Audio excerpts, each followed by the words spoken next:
Hey Izzy, how you doing? Oh, I can't hear you. Can you hear me now? Yeah, I hadn't abandoned you. I was just wrapping up Nick's session at the same time. That's Don't all worry. good. Yeah, All good. perfect. I'd only just realised towards the end that there's no break in between, so it's just like better be quick. Oh no. Okay, so let's get straight into this session. Thanks a lot for Izzy for doing this talk. So Sure. going to go into information about Eats. So yeah, I'll leave it with you, Izzy, to share your slides, and then if anyone's got questions, just ask them in the session chat box, and yeah, we'll cover them afterwards. Great. Thanks, Kevin. Right, I'm going to share my screen. Hopefully you can see it. Yeah, good. And I think I can see your comments, so just let me know as well if you can't see anything or if it sounds weird or anything. But yeah, thank you so much to Upload and to Kevin for having me here today. I'm very happy, very excited to be speaking on this virtual stage. And thanks to Don't Panic for putting together another fabulous online conference for us all. So my talk today is Let's Spill the EAT. For those of you that aren't aware of what spill the tea means, I feel like I have to have one of these little explainers. So to share or to reveal gossip. So tea is slang for gossip, and hopefully there's not going to be much of that today. But I love this comment from Ollie, who said that if Google were British, they'd have called it TEA and not EAT. So for all of you Brits out there, that's also the background of my talk. So hi everyone, I'm Izzy Smith, and my role is I'm a technical SEO analyst at Write. We are an SEO and website quality management software based in the beautiful Munich, Germany. I also make bad SEO memes, which you will see today, and you can follow me at Izzy on Fire on Twitter for those SEO memes. And yeah, recently I've been trying my best to celebrate all the little successes. I'm doing as best as I can during the situation. I'm sure you have too. I'm holding it together for the people around me, for my clients, for my colleagues, my family back home, and staying strong for the good of my community. And that's also what our websites need to do too. We need to deliver these top valuable experiences for our website visitors so we can stay strong and enriched for the good of our beloved customers. And these factors are very important for search engines to judge. They have rightly been the subject of high inquiry and scrutiny when it comes to providing factual information in the SERPs, not just to serve quality for users, but to protect them, to provide them with only the hard facts and useful information. Because all searchers really want is quick access to this data, to reliable data. But people can sadly be misled by bad actors, by biased information, or by lack of proper research just in order to drive traffic and revenue to their website. But let's face it, as the enablers and the creators of the documents and resources that Google surfaces, a lot hangs on our shoulders as well. Not just for our clients, but for all of the users that will interact and come across our content. There are many factors to ethically and morally consider when we create our websites, when we open them up to be accessible by many. We have this duty to somehow keep them safe. Because we have this power, we have the skills and the expertise to bring our domains to more users. But not just the domains, but the very products, the very services, the very content that we endorse and that we promote. But this is all too often the case with SEOs, that we chase these ranking factors to improve our position in the SERPs sometimes without much care for the user's onward journey. And that's why EAT ratings are so important for search engines to consider while analyzing and ranking results. It's not just for those bad actors out there who care more about increasing traffic and maybe like AdSense than you, but also for the well-being of search users. So EAT, expertise, authoritativeness, and trustworthiness. And that's why EAT also needs to become a part of your SEO strategies moving forward. So when we talk about strong EAT, for all intents and purposes, it's whether recap for you all, in case you're not aware. So expertise means like you qualify for having unique, factual, well-researched and satisfying information on the topics that you claim that you specialize in. Your brand and its affiliated members have relevant qualifications. So relevant, sometimes you don't always need those qualifications, or experience in that field. Authoritativeness. So within your industry, you've been seen as having a strong claim to being a leader for the services that you provide. You have those accolades and endorsements to prove your specialized knowledge. And trustworthiness. You've been recognized by the masses as being a reliable source of information and services. There are potentially positive sentiment reviews and ratings for your brand and product across many trusted platforms. But there are some things to bear in mind with EAT. It can be relevant for all sites, even though higher your money or your life queries will be scrutinized even more. A little bit more on that next. We can all have the ability to impact someone's happiness, someone's financial situation, or even well-being and health. It should become part of your strong SEO strategy. It should tie in with your technical, your content, your UX and popularity strategies, and it should not be alone. Sometimes it gets tied in with just being a cause of Google's core update impact, but that's not always the sole reason. It's not just the only driving factor.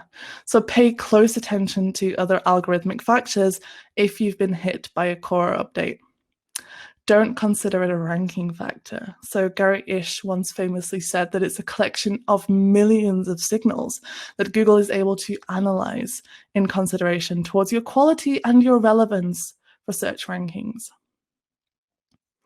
So your money or your life, this was another term coined by Google, just like EAT, in which they state that your website on your product has the ability to impact someone's health, happiness, or financial situation. So the higher your money or your life necessity, the higher the EAT scorings need to be. So a medical journal, for example, has the power to provide the caution to seek medical help, but it can reduce worry or panic. It can also increase panic as well. This can affect your physical and mental health. Therefore, its EAT needs to be high. A financial service provider has the power to advise you on investments to make and what is risky. They can affect your financial situation, so its EAT needs to be high. Or a news publisher. They can sway your opinions on political figures. They can misinform you. They can instill fear within you and unrest. This can affect your well-being. So its EAT needs to be high. But not just those, but an online shop, for example. They can convince you to buy products, which you may or may not actually need. They will process your personal data. This can affect your finance and well-being. So again, its EAT needs to be high. But the point is, even if you don't fall under one of these high, your money or your life services, even if you haven't been affected by a core update, it's your duty to be incorporating EAT principles into your domains for the good of the very visitors that you have. No need to panic though, everyone. Hopefully that's why I'm here today, to help you figure that out and help you try and incorporate it into your strategies. So EAT, you got to earn it, and then you need to prove it. It takes time. It does take time and resources for a brand to achieve these accreditations for EAT scorings. But they also then need to make sure that these are being well represented digitally on their domains. So how can search engines algorithmically assess those core principles for EAT? Google themselves are making huge strides with fighting low quality and incorrect results in search. I took this meme because I didn't make it myself. It's just from a set of Google versus Bing queries. So as they're obviously being able to interpret meaning behind searches, as I know Bing is doing well as well, but Google has made many strides recently. So, for example, they presented this white paper in 2019 at the Munich Security Conference to explain how they're fighting all these issues of disinformation. They also go on to explain how their algorithms can factor in and assess EAT scorings. In this section here, they published how they are dedicating time to fight misinformation. For example, they identify readable signals that correlate with EAT. For example, PageRank to assess authority. So having those well-trusted referrals from well-trusted sources to pass that authority. They also rely on human feedback from search quality evaluators. These people, there's around 10,000 people out there that assess and try to benchmark Google's quality of algorithms. Their feedback then allows Google to continuously fine-tune. They do not directly affect the domains that they analyze. They don't just get penalized if they're a bad website, but they're going to factor in their evaluations. And then they keep final testing of those updated results. So the quality raters guidelines is honestly the closest thing we'll get to understanding what Google wants in a good website. Don't ever take it as a set of ranking factors, but it's great for us to know what Google is looking for and expecting to see for quality depending on different niches and different industries. They employ around 10,000 search raters out there who conduct these searches. It's around 168 pages long, maybe more or less. I can't remember the exact number, but it's definitely worth a read through. But there are many amazing guides out there, for example, by Lily Ray, Mary Haynes, who have tried to narrow it down to the most key elements that we should be focusing on. And one of the quotes from it I like to pull is, for all types of web pages, creating high quality content takes a significant amount of at least one of the following: time, effort, expertise, and talent or skill. So these aren't always things that we can address and rectify rapidly, but we need to work directly with other teams and start earning the trust of Google and our beloved website visitors. So, there are many great resources and advices out there, which I'll be sharing with you later, on what factors are advised for stronger EAT. But I wanted to do a little bit of analysis on my own side.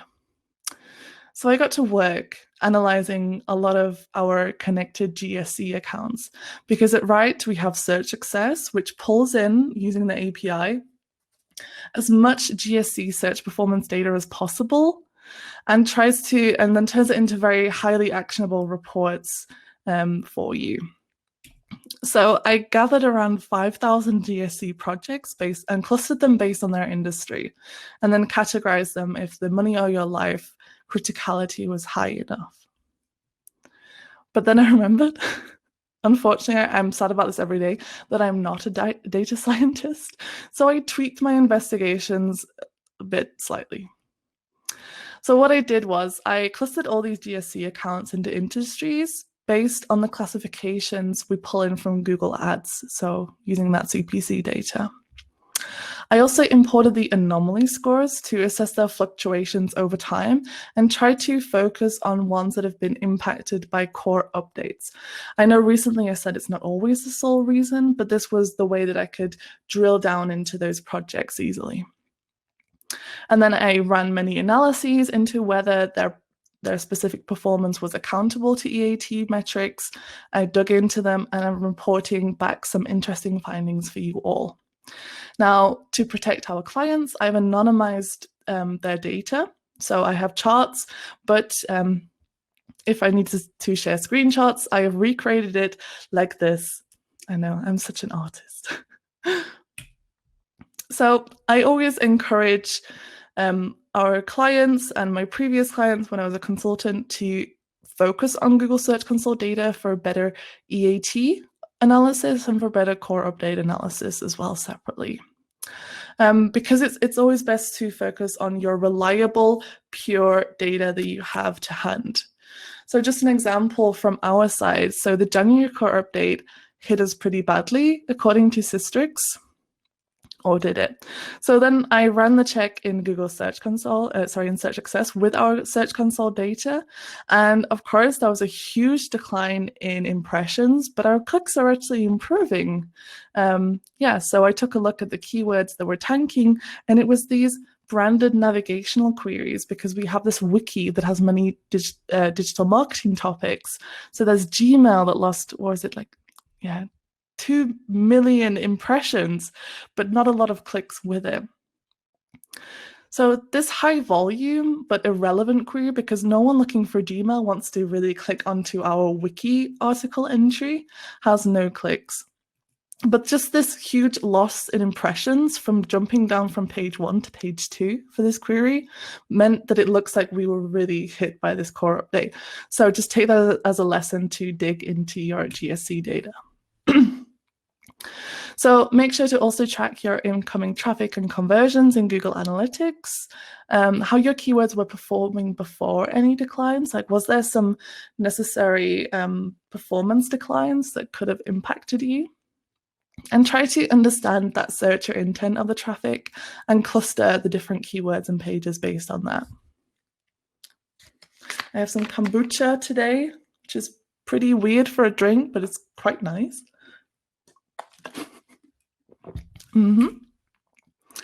And yeah, I can always help you out if you want to take a look at some analyses together. I can try and dig into your data. I'm always loving this stuff. I live for it. It's such fun. So here's some of my findings. Patient A. This is a health journal and magazine. So in the June 2019 core update, they dropped, actually it wasn't 50%, it was around minus 60%. And they have a slight increase, but they still haven't fully recovered. So I dug into what was happening. But 1 month before the update, their non-branded click-through rate was performing incredibly well. They were showing to Google that they're pretty worthy of their high rankings. But they had such poor EAT signals for such a high your money or your life type website, and they were kicked down. So here's after the update, when they lost, some pretty significant click-through rates, a lot of clicks they lost for some rankings that moved down to page 1. Yeah, here's this drop zoomed in, so it was around 60%. So what happened? I got to my investigating. So I took a look at their technical issues. So they had some pretty annoying user-facing issues, such as broken pages, broken redirects. Broken redirects are the worst because they take time to actually get to the destination, and the destination is broken. That's just awful. It's awful for crawling, awful for users. Sort that out. Slow pages as well. Something they did terribly was their newsletter subscription pages are still non-SSL, unsecure pages. You should never give your personal information via these unsecure forms. And they had terrible authority and expertise signals. So their article pages did show and link to authors. But these authors, I can't even be sure if they're real people. They had no accolades, no descriptions, nothing. I did a quick Google search of these people with related terms, and I found nothing. So if I can't locate your credibility, how can Google, how can those raters out there trying to perceive if you're a good quality website, how can they locate that? And sometimes it was just a generic editorial team author. That is unforgivable in the medical space. We need to be proving that these have been fact-checked, and don't be lying about it either. So just a quick example from the quality raters guidelines. Lacking expertise is a reason for a low rating. There is no evidence that the author has medical expertise. So always take a look as well at those examples. They're very tangible, and you can get a clear idea of what Google is looking for in terms of bad quality. And for your high, your money or your life terms, especially for medical websites, financial websites, there should always be this expert reference for each article, like so. And make it very prominent as well in the article. I see sometimes websites are hiding their expert authors really far down on the page, like after the article content. It should be clear. We should earn your trust before reading. I think Healthline does it quite nicely. So on the article, they have said it's medically reviewed by this doctor and it's written by this author here. And all of these are reasons why EAT is really strongly limiting their growth. So Patient B is a very highly detailed medical journal. They're doing pretty well. So they seem to have won in their recent May core update, and they're a big player in the health industry within their market. They had some fluctuation around key core updates, but they're bouncing back. I think, especially in the medical sector, there's going to be a lot of high volatility. And now their focused non-branded keywords are performing really nicely. So some good upticks here, some great clicks through to their website. They're doing pretty well. So what are they doing correctly in comparison to Patient A? So they have only a very small amount of technical issues that we can see here that are facing content and website quality.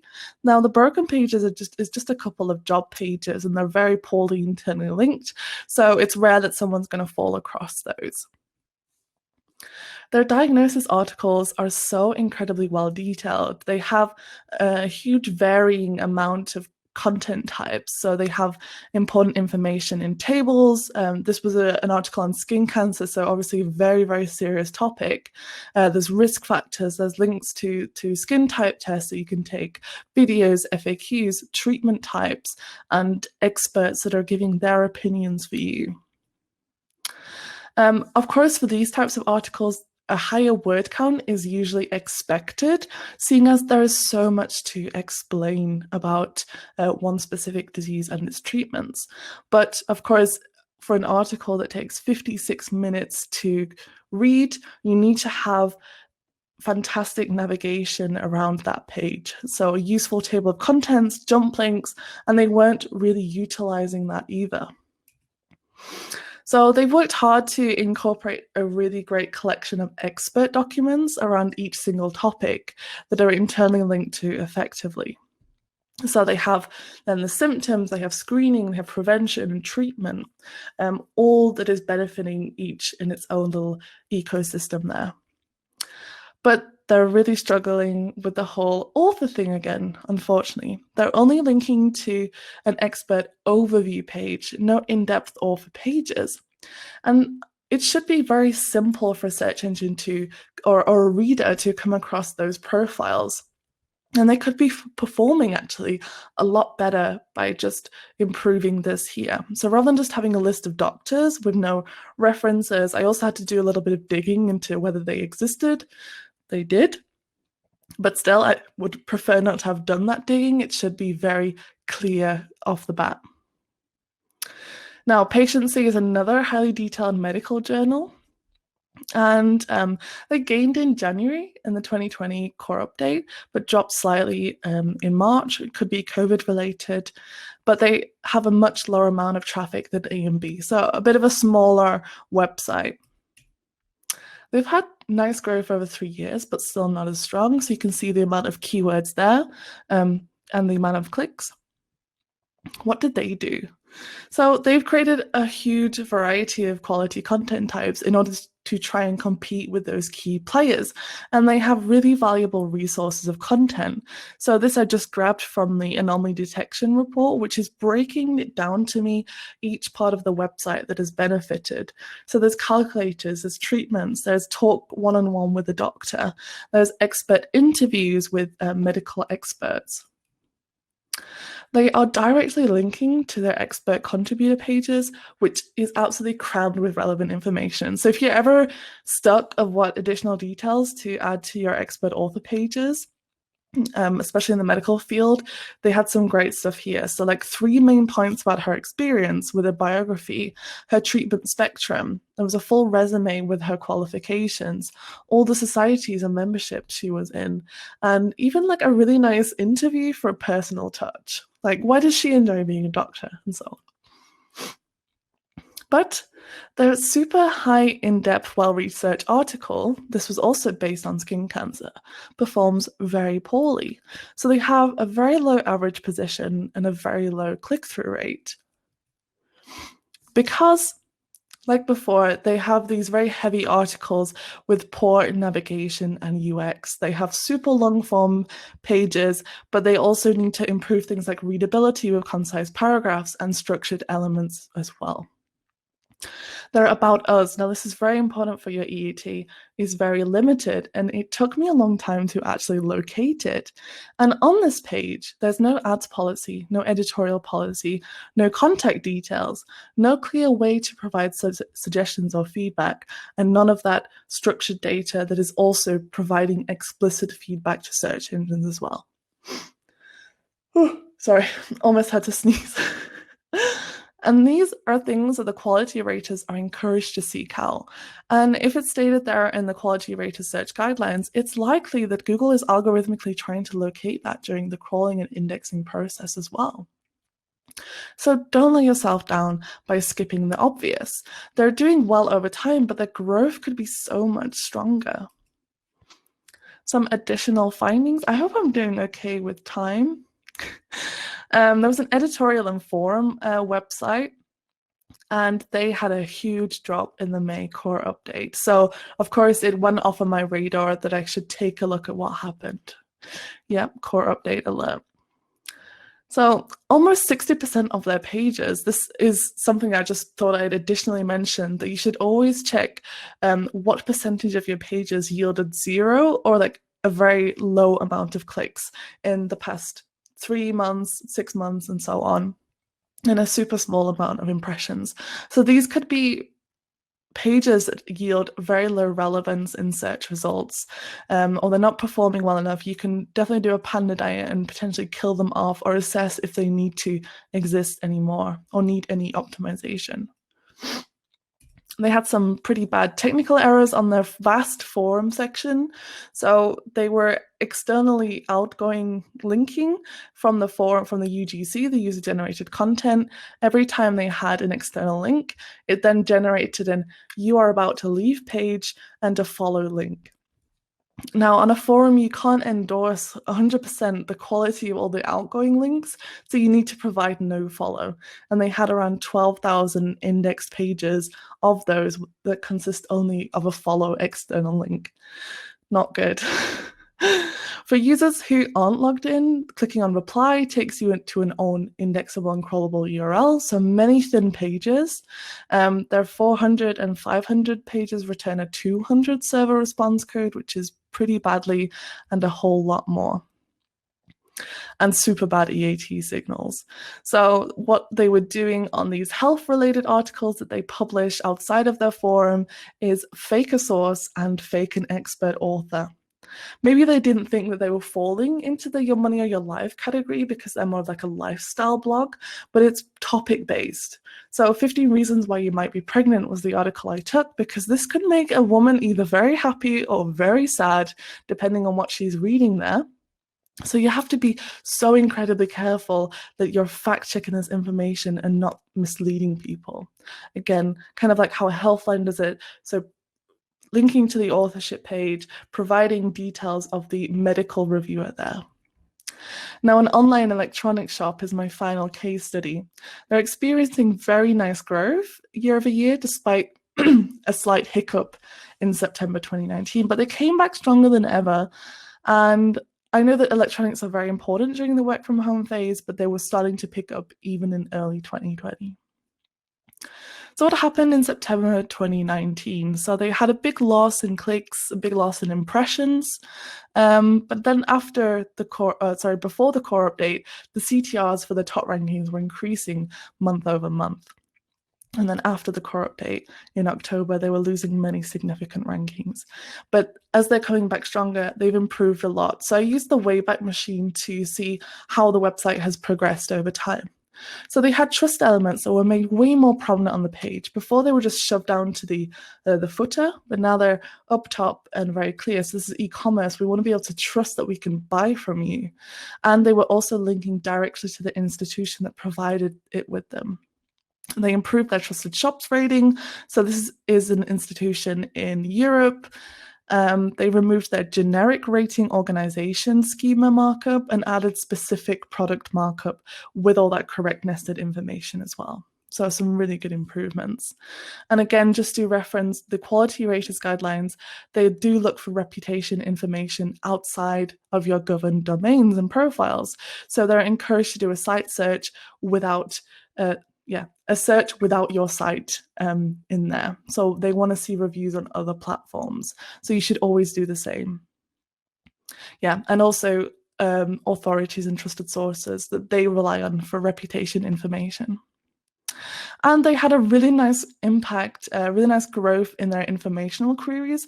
So they did a lot of work into their magazine and their blog and news. They're really building up their authority and expertise. And the blog now makes up a huge chunk of their clicks and queries. They have hobby writers, but they've proven that these writers have an interest in electronics and gaming and whatever they're writing about.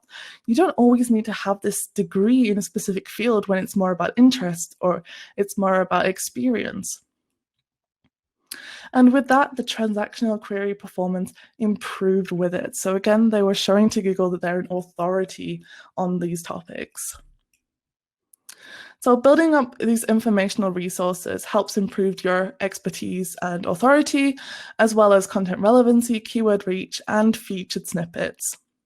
So getting those really prominent results on the top of search engine result pages. So take all of these case studies as a warning or as an inspiration. Make sure that you're not getting algorithmically reduced because of EAT signals, or that you're not going to be impacted in future core updates. So what are your next steps for improving AET? As I've run out of time, I created this Trello board a few weeks ago as a loose guide of what signals to look out for when improving your website's EAT scorings, and just to collect it in a nice checklist. So I've also segmented it by industry and by topic. So you can share the template, you can save it, you can add your own things, delete your own things. Private to you, so no one else can see it unless you share it with your colleagues, and just keep working through those checklists to keep performing well and to be delivering safe and unique and authoritative experiences to your website visitors. So you can save that template using this bit.ly link here. It is case sensitive, so be careful, but just email me afterwards or write to me and I can also send it to you. On a final note, it's important to remember that working towards good EAT signals cannot be done by you, by the SEO team alone. It requires a collective force. So you need to get help from your marketing and PR teams to get your brand name and its associations out there. Encourage more reviews, build mentions and links on trusted reputation information sources. From product teams, you can get, from reputation improvement, channel negative sentiment reviews to those product teams to ensure that those annoyances are being dealt with. And keep finding functionalities that your domain needs to make your service and your content much more satisfying, to really hit that intent on the head. CRO and UX can really help you with measuring the satisfaction rating of users on your website who are trying to find those specific goals. Keep combining their testing, their frameworks, and their know-how with your research to keep delivering high-quality pages and unbeatable UX. So really have to work together on all of that. So that's me. Thank you so much for listening. I'm Izzi Smith, and I hope you have a wonderful evening. Thank you. That was great. Thanks, Izzi. Thank you. We've got a couple of minutes left, actually. So if anyone's got questions, feel free to add them into the chat session, and we can answer. But everyone appreciates the talk, which is really good. Oh, thank you, everyone. One of the questions I had, which I think you started to answer actually with your Trello template, is if you're just getting started right now, what sort of things would you recommend looking at as building up kind of the EAT factors, like if you're at ground zero? I would honestly encourage skimming through the quality raters guidelines. I know it's a long document, but you can also Control F the PDF with your industry that you work in, that you focus on, and just take a look at those quick examples that Google is providing you with, and just dig into those quick pointers that they're mentioning quite frequently. So it's not just medical, it's not just financial or e-commerce websites that they've listed. It's and not just publishers. There's many different industries that they've included examples for, and this can give you a really good direction where to go or where to start first, as well as like using this checklist. And on the first column, because I'm such a big fangirl of Lily Ray and Mary Haynes, and they're like the queens of EAT. So I've also provided some really good resources from them that inspired this checklist that you should definitely check out as well. Perfect. I like the tip of looking for examples in your sector. That makes a lot of sense. Yeah, perfect. Okay. Cool. I think we're kind of out of time, so that's worked out perfectly. So Great. Yeah, thanks a lot, Izzi. Thanks, Kevin. Yeah, perfect. And now it's time for a break. So yeah, see you back in the main session. Cool. Thank you, everyone. Bye. Thanks.